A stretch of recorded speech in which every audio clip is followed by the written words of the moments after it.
Israeli Prime Minister Benjamin Netanyahu defended his government's decision to expand a military offensive in Gaza despite international condemnation. As many world leaders hail the new US-brokered peace deal between Armenia and Azerbaijan, Iran worries over foreign intervention. Extreme heat waves soar across Europe as 6 wildfires burn through the Spanish region of Leon.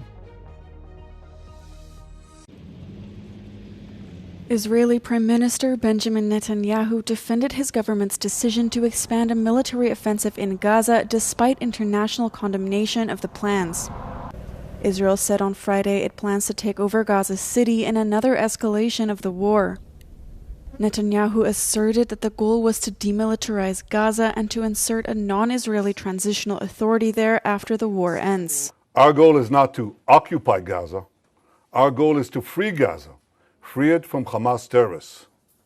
The war can end tomorrow if Gaza, or rather if Hamas lays down its arms and releases all the remaining hostages.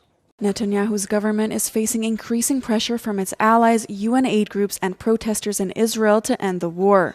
They say another major ground operation would almost certainly exacerbate the humanitarian catastrophe in Gaza, while also putting the lives of the remaining hostages at risk. Netanyahu said Israel would put in place a 3-step plan to ensure more aid enters Gaza, including increased distribution points, safe corridors, and aid drops.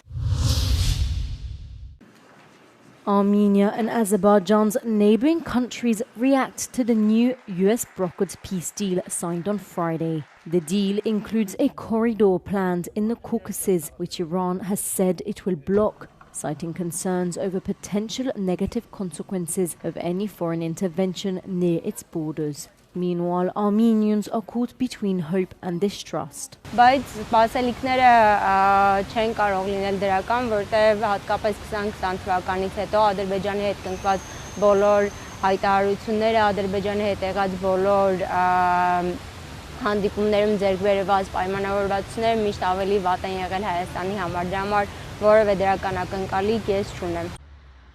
Baku residents are a little more hopeful.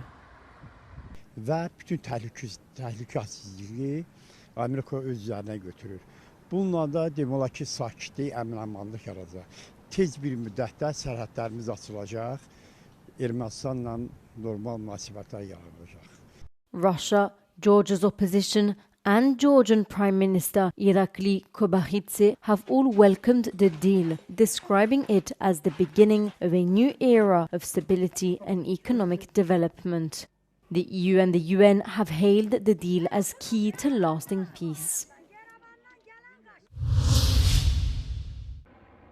Extreme heat waves soar across Europe, including Spain, France and Portugal. In Spain's northwest region of Leon, 6 wildfires are burning, with 2 reportedly close to inhabited areas, forcing people to evacuate. Meanwhile, Spain's Gran Canaria is hit with its hottest day on Sunday, with temperatures up to 43 degrees. On top of that, the island is anticipating being hit by a hot, dry wind from the Sahara Desert. According to France's main weather forecaster, 42 departments are on orange heat alerts. Temperatures are predicted to peak on Monday and Tuesday, reaching up to 42 degrees, placing 46 areas on heat alerts. Portugal's civil protection has put the state on maximum alert due to the heat and the increased risk of fire.